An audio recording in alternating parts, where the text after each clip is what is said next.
Situation in the world is not good. I am not even going to be trying to be political, but there will be crises of fuel, of shortages, and when bad weather hits or climate catastrophes happen, we're not going to get a lot of help. And fuel is the basis of economy that is suffering. So we're going to be seeing an increase, and we're already seeing these things, and now we're going to see an increase if inflation, unemployment, and all this fuel crisis will cause shortages. And because of these reasons and otherwise, people have had bad health issues. And that also means lack of access to goods and services, healthcare, food stamps, good food, and we will see increase in crimes, which will create a lot of social disharmony and tribalism. And all of this situation means that there's going to be conflict in society. And I hope all of it doesn't go to that point, but regardless, we all need to be prepping a few things, or prepping a lot actually. Now, it does depend on where you live, but a lot of food preppers do talk about storing food, storing water. So I won't discuss those, but I have a few things, a few points that I would like to discuss. One of that is stock up on medicines. Now, while prescription medicines are limited, you can't really get them. Like, you can't get too many at a time. You can at least get the other basic painkillers and things, you can stock on. I need an inhaler. I have 3 extra.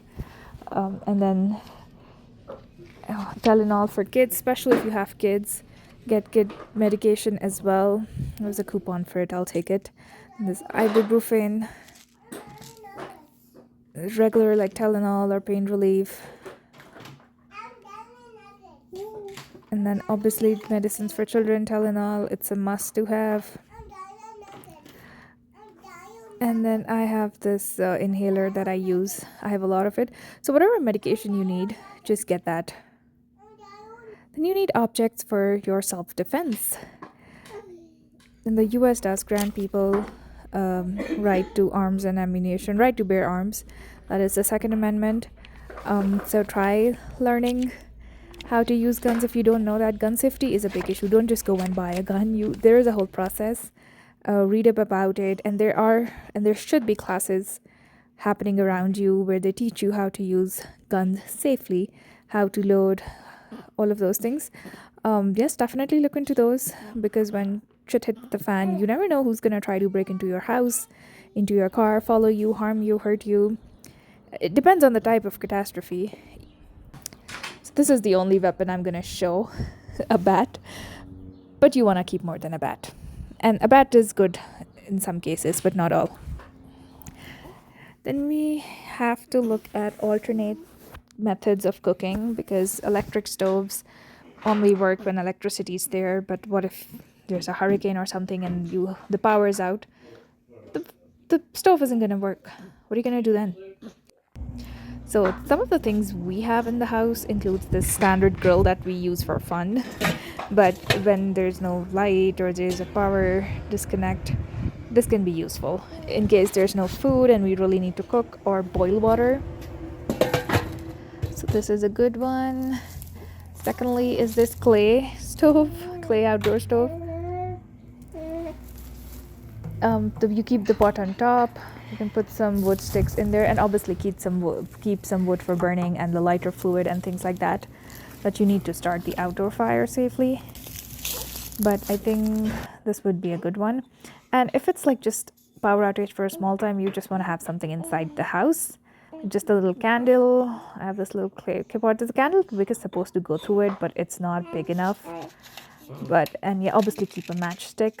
So you can just turn on the little candle, and this is for maybe just boiling something, a little amount of water if you need to do that, or just heat some food.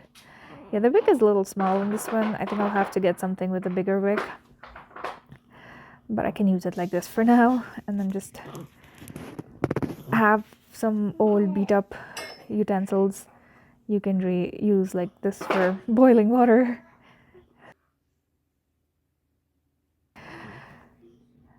Then you have buckets. Then we need buckets. Buckets are extremely useful, and when I lived back in my home country, we suffered from water shortage, so we would rely a lot on buckets. You can use it for collecting rainwater if it's allowed in the state in which you live in the US. You can collect snow and let it melt and then use it in the garden or use it for washing or cleaning. And I have this little tub as well. You could also use it for bucket flush in case you don't have water. And just generally using buckets just conserves a lot of water if it's going to be a drought like situation where you live. Then we come to non-fuel vehicles, which just basically means Announcement. cycles, unless you live in Amish County, and you have, those horse carts. But just maybe look into getting a bike. It cannot substitute for a car because you cannot really go long distances on on bikes the way you do on car. But still, no harm in having this. Maybe sometimes to save money on fuel to go to the grocery store. It's still faster than walking. So, yeah, no harm. And definitely look in thrift stores as well. They will have cheaper options. And then this is weather appropriate survival gear. Now, it depends on where you live. If you are expecting urban flooding, a life jacket can be very useful. Or I don't, but sometimes there's just so much water that people drown and die. It used to happen in the old city I used to live in. So something like a little boat or kayak would help. And this is a bit extra, but again, this might not be very useful for if those in the conditions in the US. But if you live elsewhere with urban flooding, then this might actually help. But some other things, we do have a portable, or a sleeping bag. Of course, they're always portable in case we have to, leave the house and go somewhere. Similarly, we have extra jackets for winter because I do live in a very cold area. So winter storms are also common. So we have extra jackets for every family member. And then a tent. I hope nobody's house gets destroyed, but if it does, might have to pitch your tent outside and sleep. So just these little things can help. Then obviously emergency lights and chargers. Now, if it's just the lights going out, you would need flashlights and always have extra batteries for appliances or like for flashlights. But we have these emergency lights we got from Costco for $27 or $28. So they get charged solar, like they're solar charged. And you just turn them on. So the top is that's why we keep it near the window so that the sunlight can charge it. Couple of options here, and then it even has a outlet for charging your cell phone, which is very necessary. Communication is necessary during blackouts and power outages or other situations. So yeah, definitely invest in these. Then sanitary stuff. This includes diapers and for babies and pads for moms. So if you are breastfeeding, you don't need pads, but your babies need diapers. So store some extra diapers for all kids. And I'm also looking into cloth diaper. I don't want to show them, but yes, you will require extra effort to clean them, but they do save money. And if there's nothing else, at least you have a cloth diaper. Hi. And then you can also use for yourself. You can use these reusable pads for women, a lot cheaper, and there's so many options. The disposable ones are there, but it also is dependent on if the trash is getting collected or not. Same like the diapers, but again, figure out your situation. And to wash it, definitely use hydrogen peroxide. It gets the blood stains out really fast. And if you get blood stains elsewhere, you can definitely use this. Very effective. And then wash it in the sink or with the rest of the clothes. And then when situation is bad, whether you have to evict or stay without power, you do need things to entertain kids. And it could be just simple toys. That would be the best, something that doesn't make a lot of noise.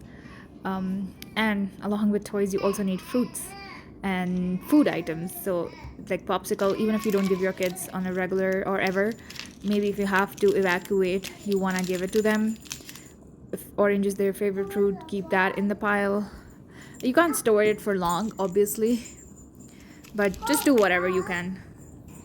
So these were some prepping items that I have secured from my house. Again, the situation will be different depending on where you live, what type of shit hits the fan situation happens around you. But simply just storing canned food and storing water is also pretty helpful. Um, if you're reeling from a natural disaster, it'll be very different than if you're actually actively in a civil war or a conflict of that sort. So there are different scenarios, and it really depends. And obviously, if you are in Florida or Texas versus if you are in Minnesota or Wyoming, the type of weather emergencies can be different. Although Texas did get that freeze in 2021, I think, which was really bad. So you also want to see your state's laws and regulations, like for example, the part on collecting rainwater. Yeah, so these were some of the tips. Hope you learned something from them. If you did find them useful, please like and subscribe to the channel and share the video. Till next time, take care.